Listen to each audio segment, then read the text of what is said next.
all to the second joint presentation of the Columbia Roybal Center and the Resource and Coordinating Center for the Science of Behavior Change initiative that's also being led by members of our center at Columbia, as well as by some other investigators. Today, we have an outstanding speaker that is relevant to both those scopes of work. And so I'd like to introduce you all to Dr. Lisa Marsch. She's the director of the Center for Technology and Behavioral Health and the Andrew Wallace Professor within the Geisel School of Medicine at Dartmouth College. Her center, the Center for Technology and Behavioral Health, also known as CTBH, is an interdisciplinary center of excellence supported by the US National Institutes of Health.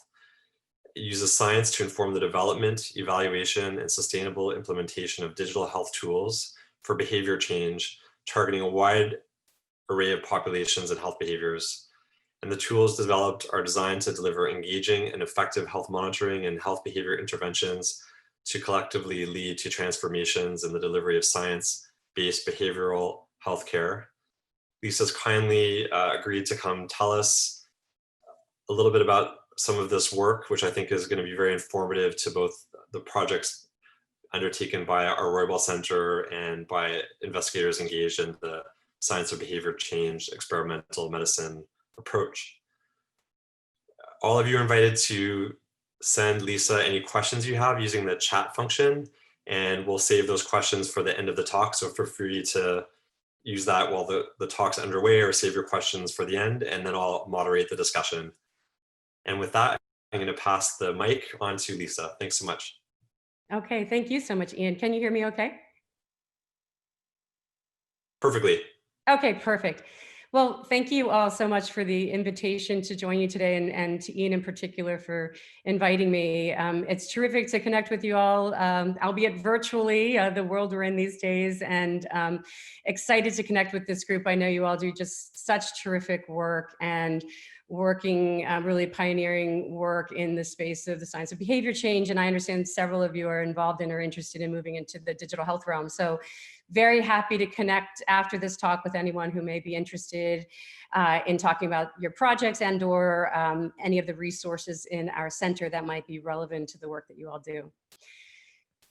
So I'm going to talk about digital therapeutics, as Ian said, and I'll give you some examples of the work we've been doing, and talk about sort of what's evolving rapidly in this space and how these tools offer, I think, great promise for scaling up access to science-based health behavior change interventions. And I'll tell you a little bit about our center and some of the resources of our center for folks who might be interested. Okay, so in addition to my academic affiliation at Dartmouth College, I have an affiliation with a few small businesses. They're listed here. Our center has increasingly been expanding our academic industry and governmental partnerships to really, with the goal of really scaling up the most science-based digital health tools. The research I'll talk about today has been supported by the National Institutes of Health, including our center grant from the National Institute on Drug Abuse. And some of the examples of research studies that I'll show you today are supported by the grants listed here. We're very appreciative of this NIH support. So digital health.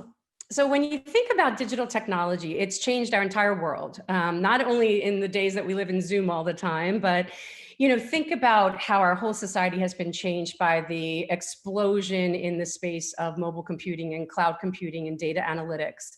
The way we do finance and retail and education and travel and social communications have been fundamentally changed at a societal level. And the work that we do really focuses on leveraging this growth in technology and ubiquity globally, really, in technology to evaluate new ways in which we can offer healthcare resources anytime and anywhere, really increasing the reach and the quality of personalized science-based healthcare resources.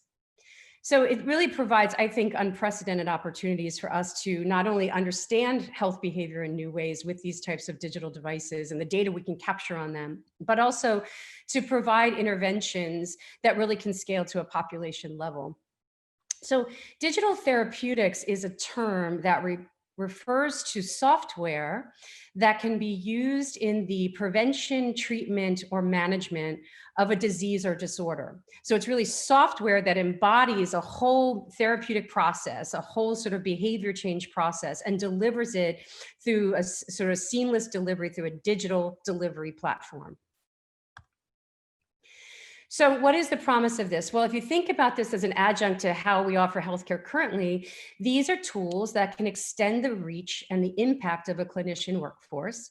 And you can kind of think of it like a clinician in your pocket. So it's 24/7 accessible to you, can be with you when you're not with your clinician. And as I'll show you from some data, we've got a lot of data now that shows that this can improve clinical outcomes. So I think of it as anytime, anywhere behavioral health care that can scale. And of course, you know, we have seen the need for expanding access to science-based behavioral health interventions pre-COVID, but I think that the importance of digital health and digital technology is more timely and significant than ever as we see care models going increasingly remote and the need for personalized interventions delivered to people in their daily lives. So we all know that we've seen such remarkable growth in access to mobile technology and the internet all across the globe. It's the case now that the majority of the world has access to a mobile device. We have about 8 billion mobile phone subscriptions worldwide, and the growth continues to increase. It's projected to about 9 billion by 2025. There are actually more mobile phone subscriptions in the world than there are people in the world. And many of these phones, but not all, are smartphones. So right now, the estimates are 5.5 billion smartphone subscriptions in the world. Again, smartphone access is increasing globally. And smartphones have extraordinary computational capacity, and they really allow for incredibly rich resource delivery, which we'll talk about today. And virtually any population you can think of, even the most sort of traditionally underserved or vulnerable populations, either have access to or are expected to get access to mobile technology. So we even have the opportunity to work in some low and middle income countries where we are working in, you know, remote communities that might not have clean water or landline infrastructure, but often have mobile devices. So it's just an extraordinary opportunity to harness the availability of these devices to provide healthcare resources in new ways. So there's a large and growing scientific literature now on digital therapeutics for behavioral health. It's many decades old, I would say now, and has had a lot of growth in recent years. And this slide summarizes at a high level the state of the scientific literature of what we see about digital therapeutics and their utility in behavioral health. And what we see at a high level is that if these digital treatments are developed well, we could spend this whole hour talking about development because there's a lot that is known about how to optimally develop these tools so they actually drive engagement and bring clinical value to your target audience. But if you follow sort of best practices in development, what we see is that you can get high usefulness and acceptability of these tools to lots of diverse audiences. I'll just give you some examples today. But we've seen this in many populations. We've seen that you can have a very robust and replicable impact on all kinds of health behavior and associated health outcomes. We've seen that digital treatments, that is behavioral therapeutic processes delivered entirely on a digital platform, can produce clinical outcomes that are as good as, or in some cases better than clinician delivered treatment. And so, you know, some clinicians bristle at that and think we're trying to replace them with technology, but I think that we know that there aren't enough clinicians to sort of meet the population level need at scale or to be accessible 24/7. And so to really know that there are active ingredients in these therapeutic tools that can contribute to clinical outcomes is really encouraging as we think of how they can sort of help supercharge the workforce and extend the reach and the impact of our clinical workforce and to deliver the most science-based interventions with fidelity. We've seen we can increase the quality, reach, and personalization of care. We work with health economists that look at cost effectiveness, and cost effectiveness of these tools has been demonstrated in several contexts. And additionally, these don't have to be static tools that always work the same way every time. It doesn't have to be X number of sessions of problem-solving therapy or X number of sessions of CBT or behavioral activation. What we can do is have tools that are adaptive and responsive to the changing needs of individuals, their preferences, their clinical trajectories over time, and provide the most relevant resources to them. So we don't have to put sort of artificial constraints on the way that technology works in that regard. So our center, which Ian briefly mentioned, I put the website here in case folks want to check it out. We're charged with being a national center and actually are now doing a lot of international work as well. And we seek to constantly update our website with resources in this space for folks who are interested. But there are lots of folks in our center also that if you're working in this space, you may have interest in connecting with, who have a lot of interdisciplinary expertise of relevance to this realm of digital health. So the mission of our center is really to use science to inform the optimal development and evaluation and sustainable implementation of digital health tools. So heavily, we have a sort of a critical mass of research around substance use disorder research. And indeed, our center grant is from the US National Institute on Drug Abuse. But many of the sort of approaches we use are very relevant to all kinds of health domains. And so we have lots of work also in mental health and co-occurring disorders and health behavior broadly.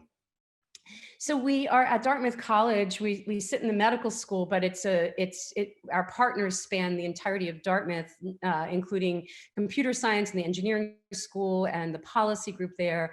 And then we work with partners all over the US and internationally with 2 strong partnerships in Europe, in Switzerland in particular, and also in Latin America. And collectively, to do this work, really, it requires an interdisciplinary team. And so you see the breadth of expertise of our group. It's not just folks who specialize in the science of behavior change and in addiction or mental health, but also in ubiquitous computing and emerging technologies and novel data analytics in this space, and health economics and implementation science and sort of regulatory aspects that impact this work, and privacy and security, and digital health ethics, which is a very significant issue that we are increasingly expanding our research and activities around, and also policy in this space, which is also evolving quite a lot in the last couple of years, I would say. So our group has had the opportunity to work in developing and testing, implementing digital health tools for lots of different populations and lots of different contexts. And I highlight this because it's been remarkable to have this opportunity to see how can you optimally engage different audiences and embed these tools into the sort of workflow or care model in different sectors, including lots of opportunity for sort of direct to consumer online types of resources. So we've had the chance to work with all kinds of age groups, from children and adolescents to lots of adult populations with various health conditions in lots of different contexts, both specialty sector as well as general medical settings and schools and colleges and criminal justice systems and direct to consumer, as I mentioned. So our work kind of spans the spectrum of these 4 categories. These are not mutually exclusive categories. It sort of just gives you a flavor of some of the things we're involved in.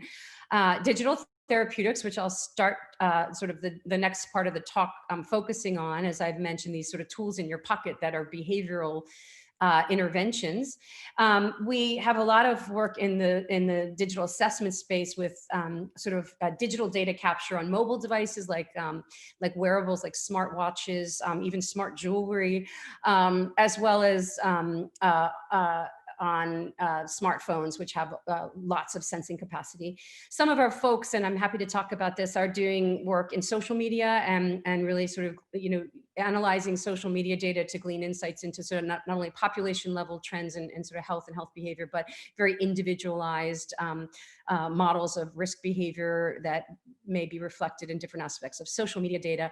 And then of course, with this explosion of data and all the rich and large volume data you can get from some of these data sources, there's a lot of need for increasing sophistication in some of the analytic approaches we use to glean insights from these data and derive meaning from them. And so there's a lot of exciting work in that space as well.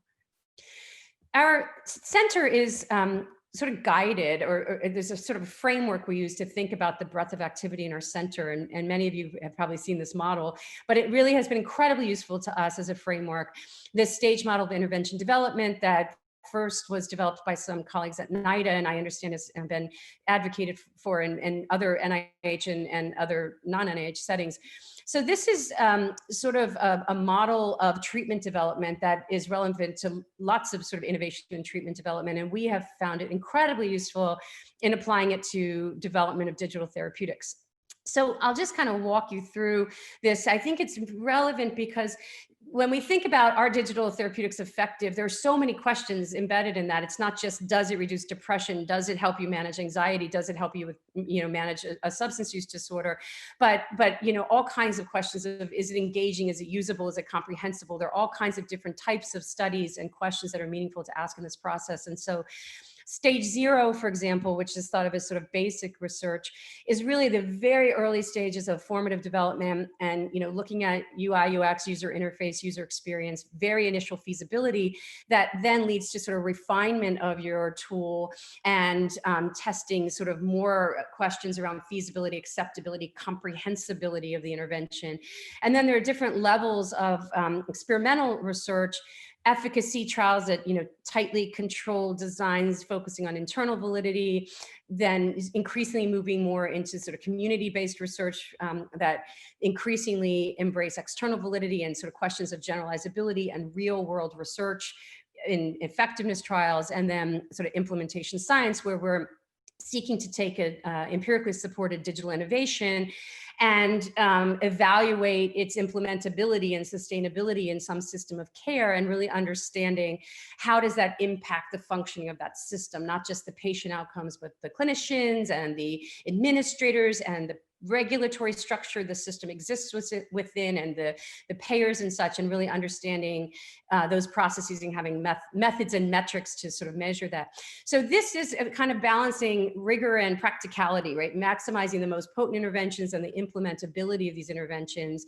And we really have a key focus on mechanisms all along the way. And I know that you all know this world well with the experimental medicine approach that you use, and we as well, really making sure we know what are the active ingredients of these therapeutic tools, and that we're really focusing on the mechanisms of behavior change that are critical to produce and sustain behavior change. And so all along the way, that those types of questions are embedded in these different studies. This is not a linear model. It's not that you start at stage 0 and then you go to stage 5.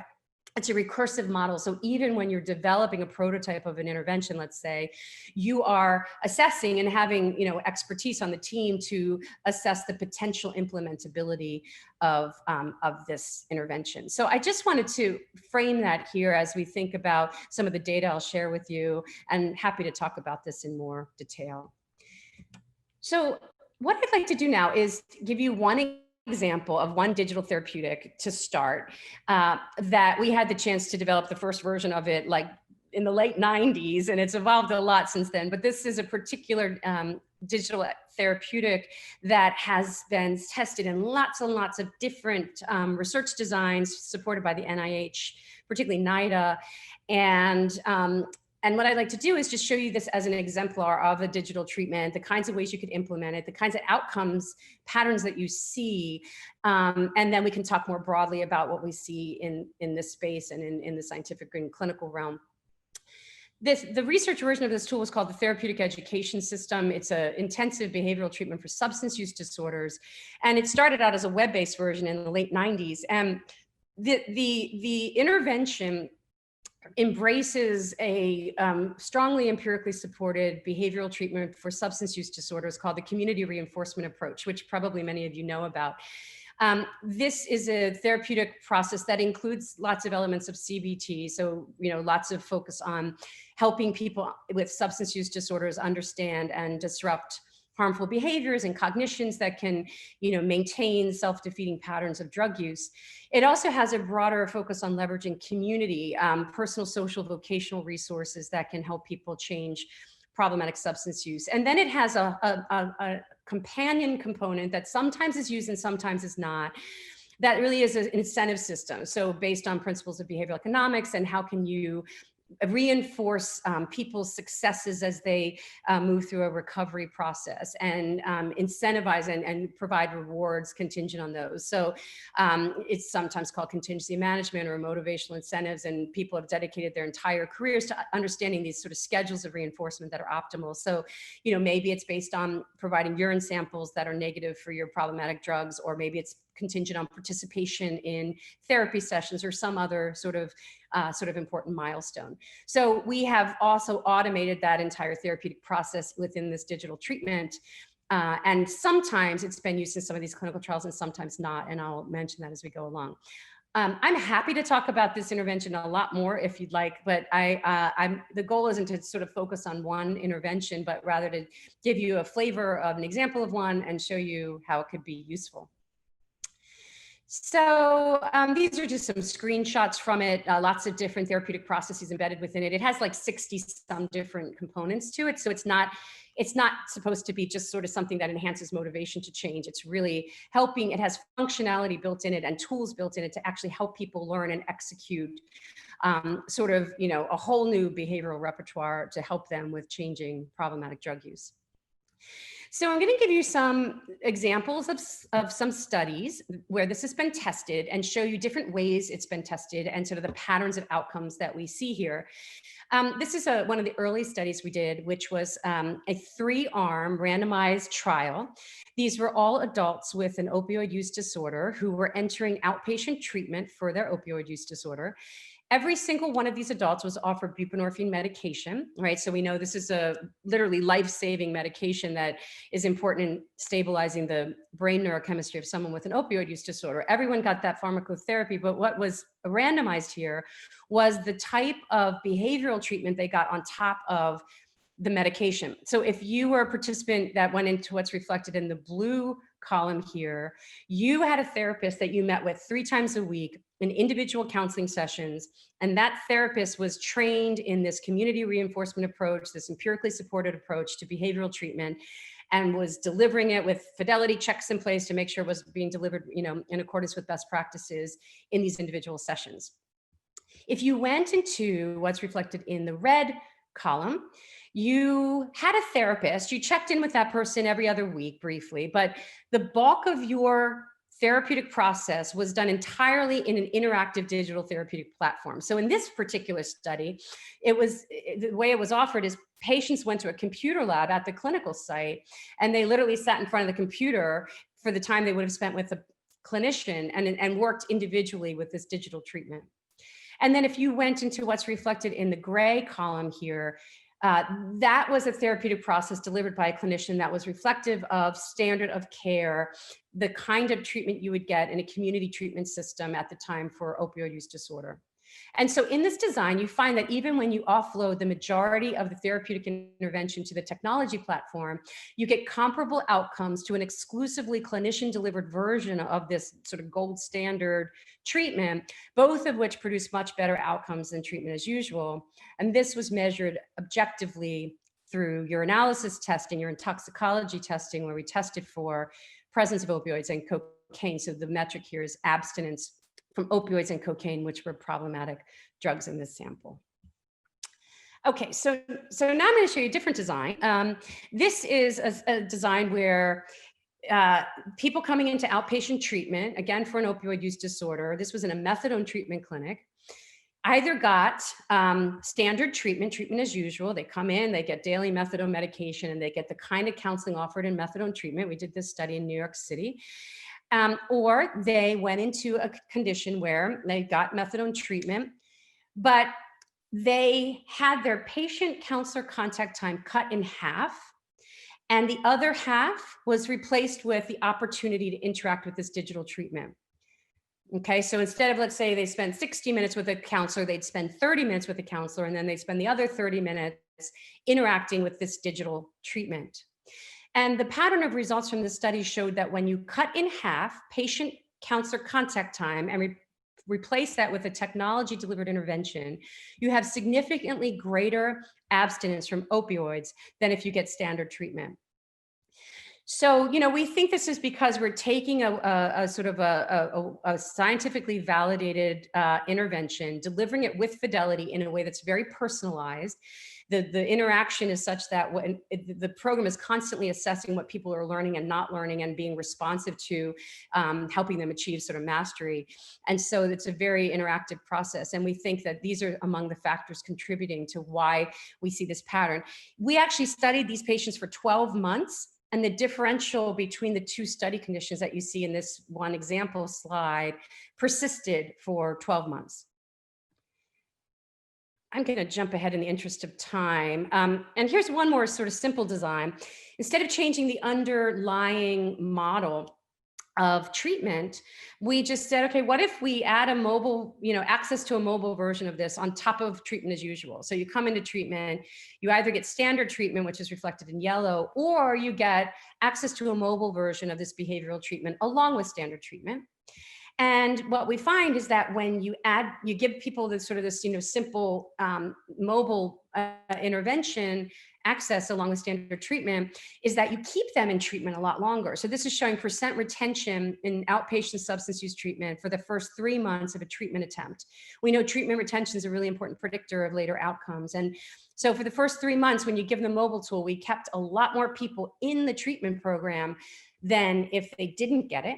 And then the same pattern emerged when we looked at their urine toxicology data, where we had more weeks of opioid negative urines when you got the tool versus when you didn't. So adding this sort of simple tool, I mean, it's not really simple, but it feels simple to the end user, to the care model, really has a clinical impact. There was a large-scale study done on the National Drug Abuse Treatment Clinical Trials Network platform, which many of you know, it's a national network that has different nodes around the US that often run the same study protocol concurrently, and you can tap into a lot of diversity in your sample that way. So in the early sort of, I guess it was about maybe 9 years ago or so now, the study worked with multiple states and sites around the country to recruit 507 adults in different pockets of the US. And this was a design not dissimilar to what I just described, where people either went into a standard outpatient treatment or a model where some of their clinician-patient contact time was replaced with a digital therapeutic. The population here, though, is a really diverse polysubstance using group. They said all comers sort of were eligible for this. So stimulant, cannabis, polydrug use, alcohol, lots of different substance use disorders that were reflected in the sample. And here's one graph from that study. There are many papers from all these studies, by the way. If folks are interested, I'm happy to send them. Let me walk you through this slide. It's a little complicated. So when people enter into a clinical trial, when they're recruited from the, this sort of addiction specialty program, sometimes people are already able at their first sort of study baseline visit to give a negative urine sample for their problematic drug. And so this slide is dividing up people who at the top were already at the beginning of the study showing some level of abstinence compared to people who are actively using. Okay, so if you look at the top, if you already, when you entered the study, had gotten some stability and are providing negative urines, if you get the digital treatment on top of treatment as usual, this top line here, you get a little bit of an advantage. It's not a big bump in outcomes, but the bigger effect is observed here. People who are actively using, who get the digital treatment on top of treatment as usual, have much better sort of clinical outcomes reflected here than if you are actively using and you get standard treatment, which is this lowest line. And this pattern has emerged a lot, by the way. We've seen this in many studies that people with sort of the greatest risk profile at baseline have often the best outcomes when they get a digital treatment offered to their model of care. So in the addiction world, people who are sort of chronic relapsers in and out the door of addiction treatment programs, or people who have a very low motivation to change their drug use, or people who have lots of comorbid psychiatric issues or low cognitive functioning. These are all examples of subpopulations that have sort of among the best outcomes when you get a digital treatment added to their care model versus when you don't. There's no evidence that I've seen yet that suggests that these digital treatments are contraindicated for any subpopulation, but the point here is just to say that you see the most robust effects in those that have the greatest levels of problems, really. And then this just shows that if you add the digital therapeutic, you know, in that trial too, we kept people in treatment longer. Okay, so if you all don't know this, I thought it might be of interest to you to know that in the US now, the Food and Drug Administration has a new category under the category of medical devices of something called prescription digital therapeutics. So, you know, FDA will now accept data from rigorous clinical trials to assess the safety and effectiveness of software in the treatment of a disease or disorder. And so not unlike the way they look at data around medications and or medical devices, you can submit data to the FDA to seek prescription digital therapeutic status. So you're actually seeking a label to say this software is effective in the treatment of disease X. And the first FDA approved or authorized prescription digital therapeutic in the US was in September of 2017. And it's actually a mobile version of this therapeutic education system that I have described to you. And the first FDA authorization was actually based on the data from that National Clinical Trials Network study. Those are the data that were used to make this first designation.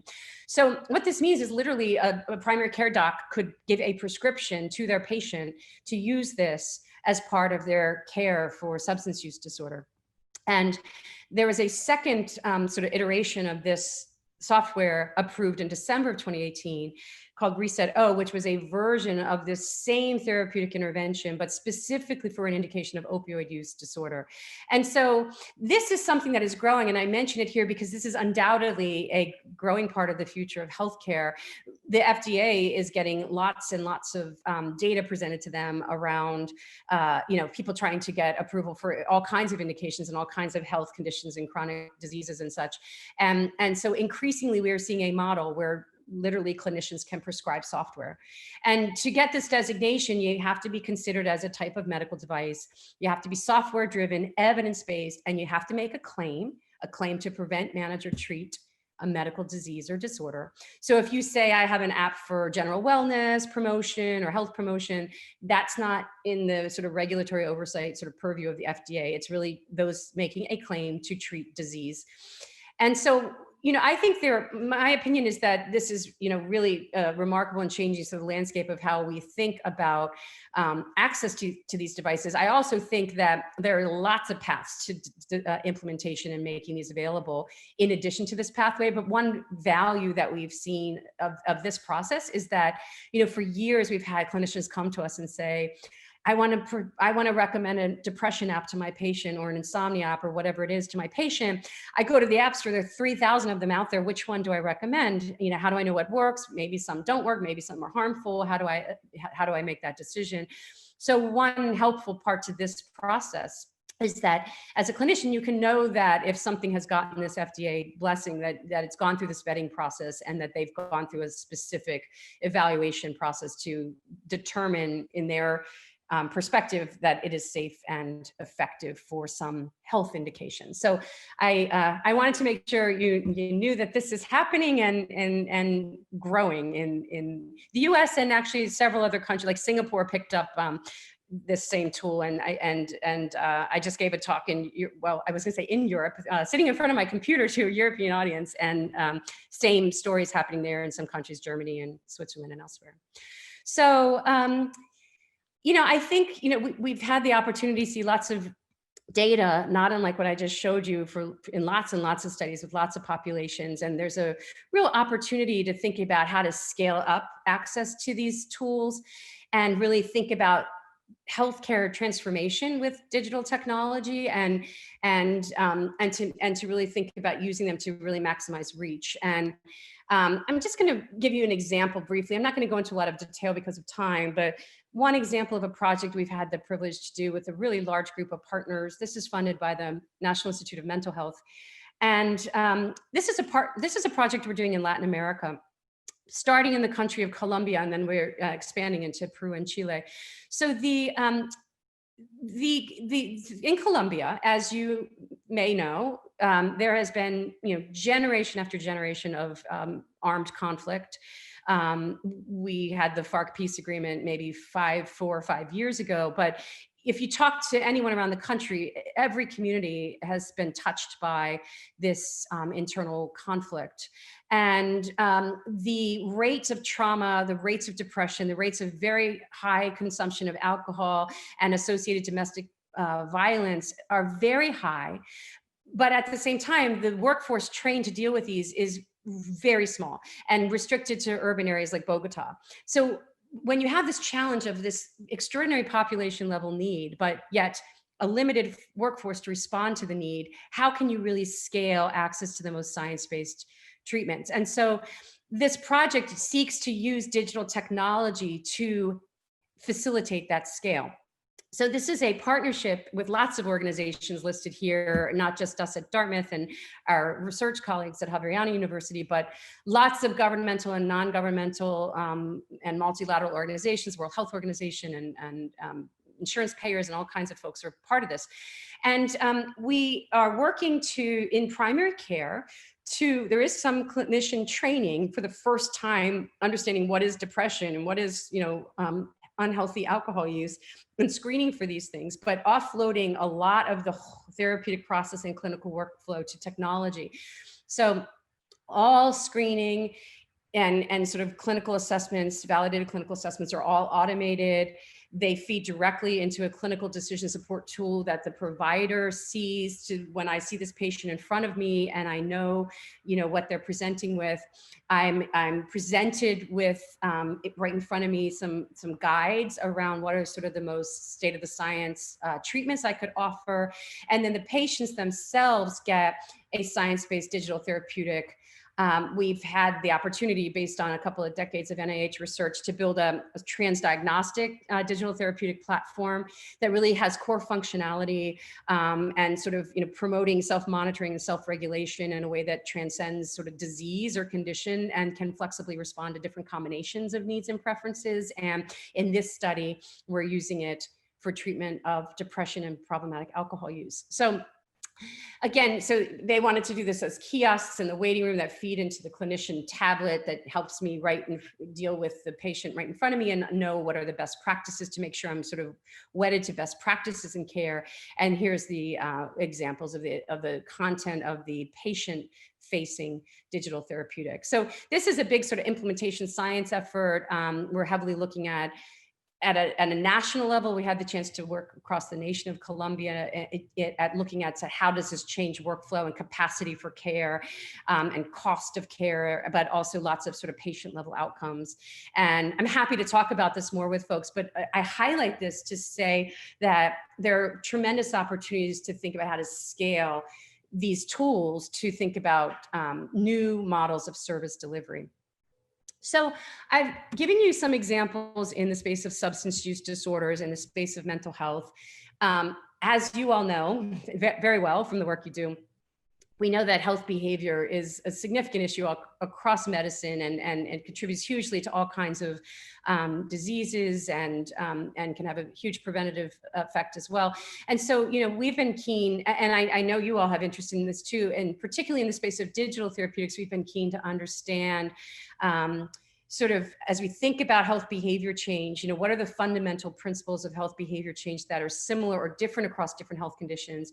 And how do we ensure that the tools and functionality and processes embedded in these therapeutics are responsive to that? And so we've been looking at that a lot. And really, I have to say, since we've had the chance to do this for so long now, it's been striking to see that indeed, there are, perhaps not surprising to any of you, very clear indications that, sort of the tools that we can embed and the functionality we can embed that are really focused on promoting self-regulatory processes in lots of target populations are active ingredients in all kinds of digital therapeutics, not unlike in sort of other traditional models of care.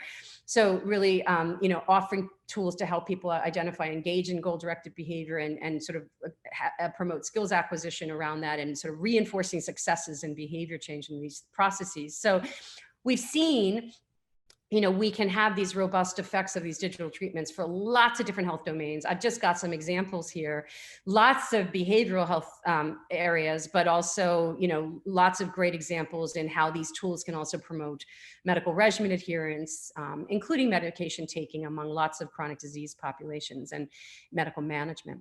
So it's pretty exciting, the state of the science, but there's a tremendous opportunity to use these data you can get through digital devices to actually, I think, improve on our models of health behavior and our theoretical understanding of health behavior and the dynamic nature of it and how it exists in context and is responsive to lots of different social, biological, environmental factors, and how the choices we make about health behavior are literally made in everyday life, and we can capture data daily in vivo as people live their everyday lives that not only can inform intervention delivery, but I think give us a lot more insight into the temporal dynamics of health behavior and the mechanisms driving behavior change or risk behavior. So this is an exciting area that I'll just touch on in the last bit of the talk, is around how can we use digital technology to really collect rich data about people's behavior and environment and health, and really expand our computational models to understand people's changing needs and goals and health trajectories over time, and then also to inform intervention delivery based on this. So this is currently often called digital phenotyping. It's been called different things, but this is sort of the common language for it now. Digital phenotyping is a term that refers to sort of moment by moment quantification of behavior through digital data capture.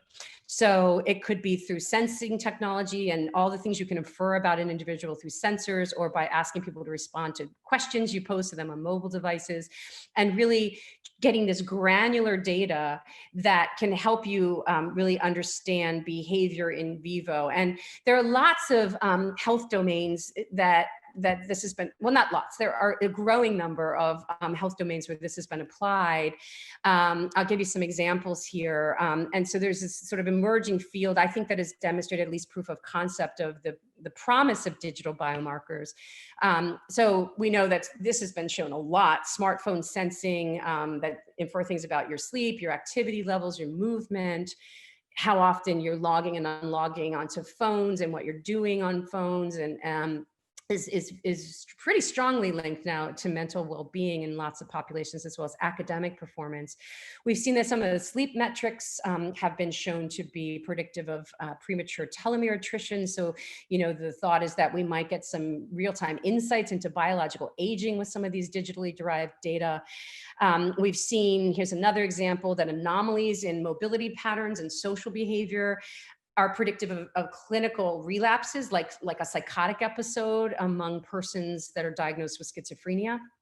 In the substance use space, there are also several examples that have just given some new insights into some of the sort of context-specific influences on substance use events. So, for example, in smokers trying to quit, we have seen that negative mood that's captured for many days and not just hours are much more predictive of sort of a smoking lapse event in this population seeking to quit. And also some interesting insights into the nature of craving and use. Craving has been shown to predict imminent drug use, but stress, which is also linked to drug use, has been shown to be sort of much less predictive in the moment. So momentary stress is less predictive than momentary craving. And these are just examples of sort of the rich literature that's emerging here. But what they suggest is that there are lots of momentary data we can capture that might enhance our understanding of some of these behaviors of interest.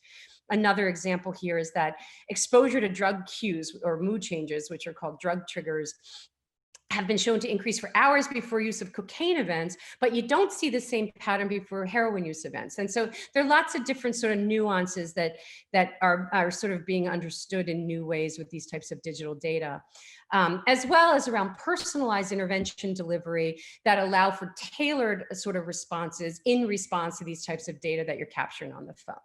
So we are doing just an example. Here's an example of one of the projects we're doing in this space. It's a digital phenotyping study of adults with opioid use disorder who are in outpatient treatment for with buprenorphine medication. And we're asking them to wear a smartwatch, to respond to prompts that we ask them to respond to on the mobile device. We're asking them if they're willing, we can extract their social media data from any social media data source. And it's a very exploratory project to understand what confluence of factors, what subset of these data may be useful to give us new insights into people's lives that could help us better understand when someone might today not take their buprenorphine medication, or when someone today might relapse or might not go to treatment, and sort of understanding where there's unique contribution from different data sources and or redundancy across these data sources.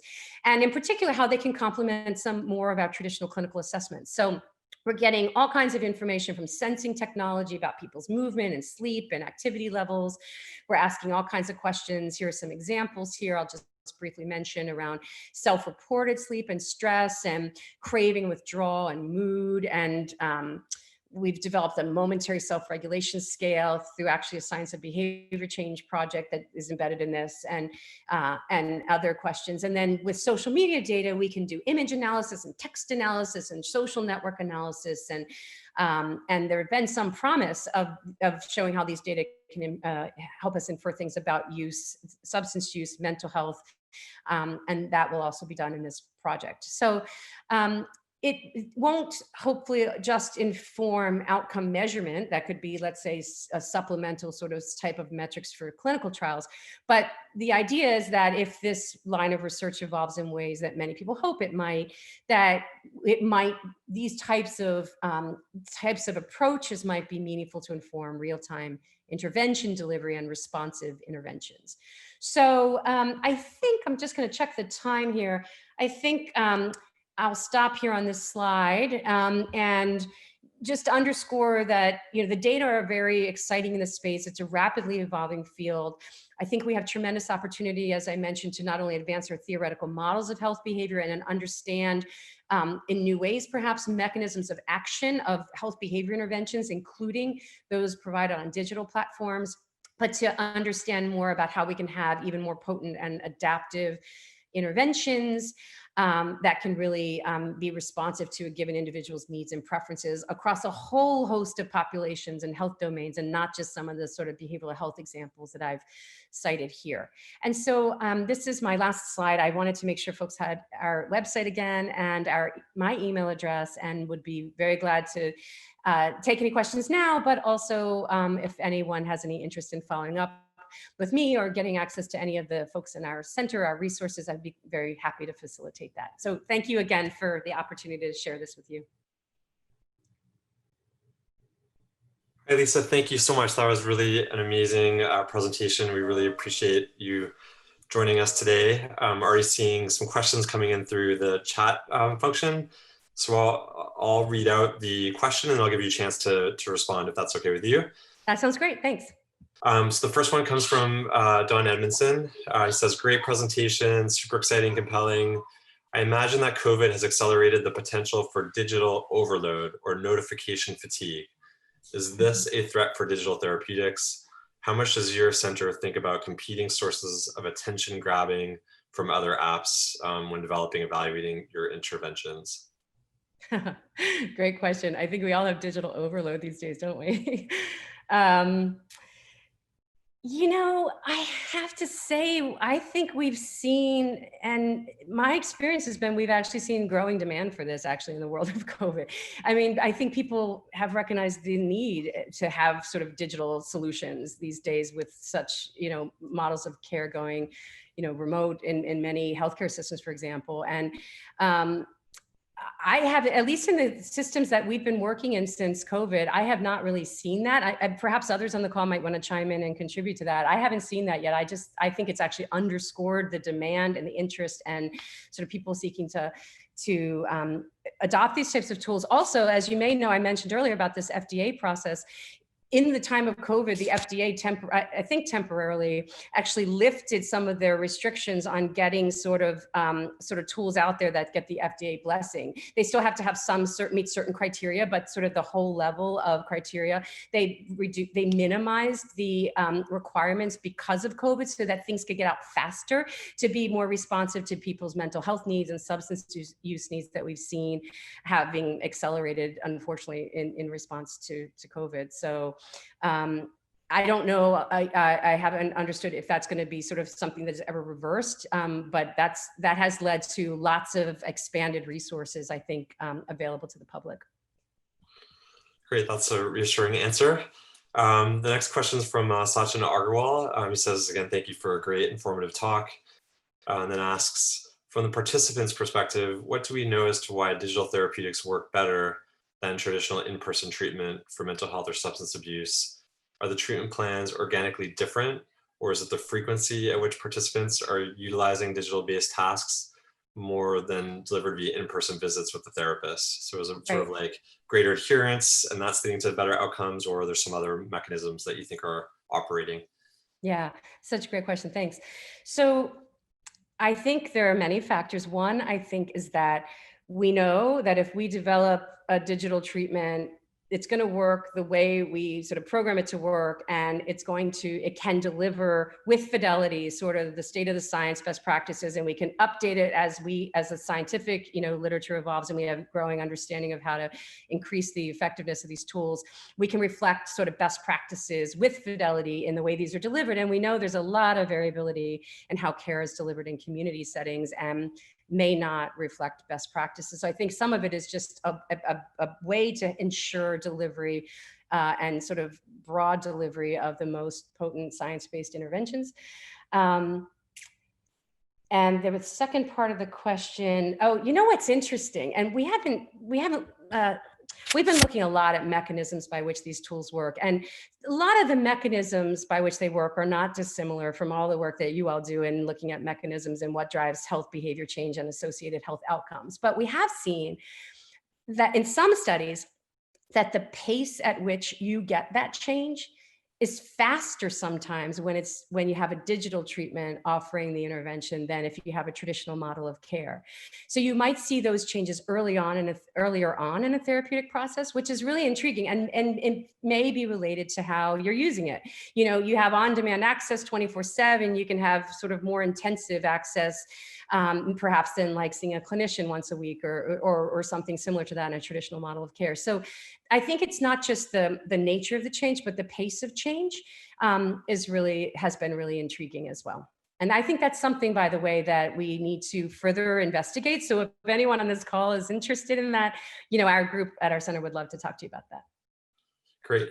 So next question is from Justin Brewer. He says, very nice presentation. I'm curious, what specific aspects or mechanisms of self-regulation do you think are most effectively delivered and studied via digital therapeutics? So you kind of focused on self-regulation in your talk as being one of the sort of types of behavioral mechanisms that seem to be working with the digital therapeutics.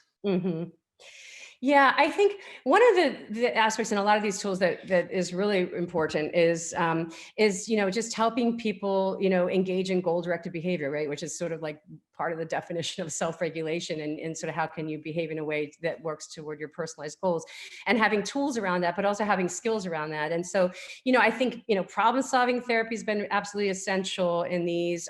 Certainly for depressed populations, behavioral activation has been really key. Coping skills has been something that jumps out in a lot of studies, as coping skills acquisition as being a key part of this. And sort of, and even in the CBT world, sort of helping to identify and sort of manage, harmful cognitions and cognitive patterns, I think have been helpful. The processes that have popped out in the substance use work we've done as being like the most potent parts are the sort of the tools that help you assess your drug use sort of behavior chain. So sort of understanding sort of what is your risk profile, what does your actual behavior look like, and what are the consequences, sort of a functional analysis, and how to learn to disrupt that. That tool and an associated self-management planning tool to help you actually learn and implement in your daily lives ways to break that chain. Those have been among the most, we've seen this in certain studies that have isolated different components. Those have been among the most potent ingredients in these tools.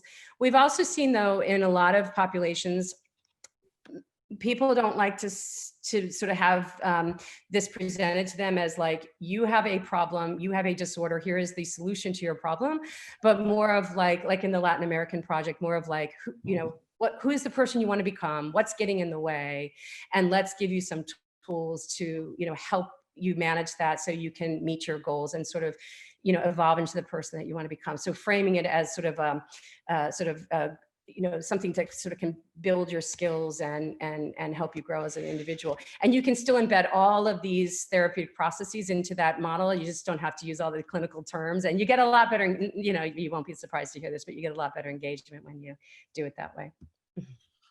Great. The next question is from Michael Otto. He says, terrific talk. I think his question is getting at whether there might be a double-edged sword with sort of getting the FDA sort of prescription-based digital health therapeutics. And so we asked, do you think there's a downside of restrictions linked to a prescription approach relative to sort of like an over-the-counter self-help approach? Will the former limit the latter? Yeah, it's a great question. I don't think it'll limit the latter, because I think there are different paths to this. I think the FDA regulatory path has been like transformative in many ways. As I mentioned, I think that, you know, it helps people navigate what's out there and really know what has evidence and what doesn't. And, you know, it's, and we also see, not just from the patient perspective that that's of value, but from the clinician perspective. When we first started this work, you know, early days, you know, sometimes clinicians were kind of like, felt threatened by the technology and feeling like, you know, are you trying to take away my job with this technology? Now we see great enthusiasm and excitement to embrace these tools and to make them available to their patients, but wanting to know, like, what should I recommend and how should I interact with, you know, the patient when they're using the tool, and sort of how can I encourage the use? And so I think it has been so helpful as we think about what clinicians might recommend, what patients know has value, what payers may reimburse for. That said, yeah, there surely are other models. I mean, we know, for example, we have an industry partner that they themselves are making decisions about, you know, their payer. They're making decisions on their own about apps that they want to pay for outside of the FDA process. And they do their own, and they're a huge national company. They do their own sort of internal vetting. And, you know, it'd just be interesting to see how these different paths evolve over time. But I think this FDA path has been remarkable. And as I mentioned, we know several other countries are looking at that and working on it, on mimicking that in Europe and in Asia as well. Yeah, and so the National Institute of Drug Abuse actually, you know, really helped pioneer this work, and I think a lot of people are looking to that process of how to take the most science-based work that's been supported through rigorous sort of scientific work and clinical validation, and get things through this pipeline to get them in the hands of people who can really benefit from them. So we have 3 questions left, which hopefully we'll get to before we're out of time. The next one's from Dr. Joe Schwartz. Says, what an amazing program of research. Thanks for sharing. When you access individuals' Twitter and other social media, do you perform any qualitative analyses of the content, presumably based on text analysis? Mm-hmm. Yeah, so some people do that. Some people look at sentiment analysis, text analysis, and communications with social contacts. But there's a lot of other rich data you can get from image analysis, for example, and sort of looking at the topology of people's social networks and how it changes over time. But whoever asked the question, if you'd like to send me an email, there are some really exciting papers that actually some of our faculty produced that really show some promise from a combination of different data sources on social media that not only can predict when someone might be at clinical risk of a problematic substance use, but also of clinical depression and other sort of mental health conditions. And there are others doing this work too, but it's pretty remarkable. I mean, people produce social media data in such high volume, and it's pretty remarkable if you have the right analytic approaches to what you can sort of derive from those types of data. All right, 2 more questions. So the next one from Will Ackland. Great talk, Lisa. Could you shed some light on the rapid, ever-changing technology and what researchers should think about in digital therapeutics development? Some tech has changed during your presentation. Great work. So yeah, how do you keep up with the fast pace of iteration, especially as sort of federally funded researcher that has grant cycles and timelines and stuff like that. Okay, thanks. Well, hi, Will. Yeah, that has changed during this presentation. This is true. So yeah, this is an issue for sure. And what we've tried to focus on, and I know many of the work that you guys do, and I know that this is central to sort of our understanding of sort of the science of behavior change. We've really tried to focus on what are the fundamental ingredients of the science of behavior change. What are the active ingredients and the therapeutic processes that are going to persist despite changes in the technology of the moment? We know that the technology is going to change. We know that platforms change and browsers, you have to upgrade, and we know that. But in terms of the core functionality and tools that really impact behavior and in a replicable way, that's what we really tried to focus on. And that's why this focus on mechanisms has been so essential. And really, what are the targeted mechanisms of change that are really essential for us to measure and impact in these processes? So, and, even in the FDA process, this is not like a medication. It's not a static compound that always sort of like exists in the same way. It has to have support and evolution over time. So as I understand it, there has to be some capacity to make sure that the app continues to work and doesn't break, but yet retain the core therapeutic processes in the intervention that has gotten that sort of FDA authorization. So thanks for the question. Great. So last question from Cesar Escobar Vieira. Says, fantastic presentation, great work in Latin America too. For the social media data, how does your group deal with the challenge of collecting data of participants' social media contacts? So some of that gets at some of the privacy issues and how you've handled that. Yeah.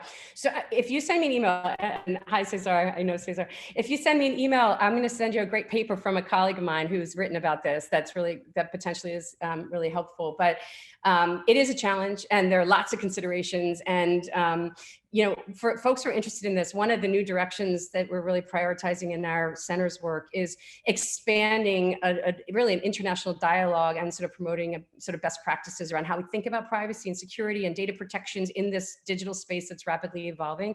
So we would love to have folks who are interested in this, engaged in this, to be part of that expansion. But Cesar, just shoot me an email and I'll share that paper with you. Thanks. Wow, we got through all those questions. We're at the top of the hour, just right on time. Lisa, again, thank you so much for joining us. This was really an amazing presentation. I think the fact that you're able to do work that's, both getting at some of the basic science understandings, but also quickly iterating and getting to interventions that are impacting the way medicine is practiced and taking care of patients is so inspiring for us to put that all together and try to achieve what you're accomplishing with your work. So thank you again for presenting. I look forward to keeping the dialogue and staying in touch. Oh, it's been my pleasure. Thank you so much for the opportunity. Great to connect with you all. Take care. Bye-bye.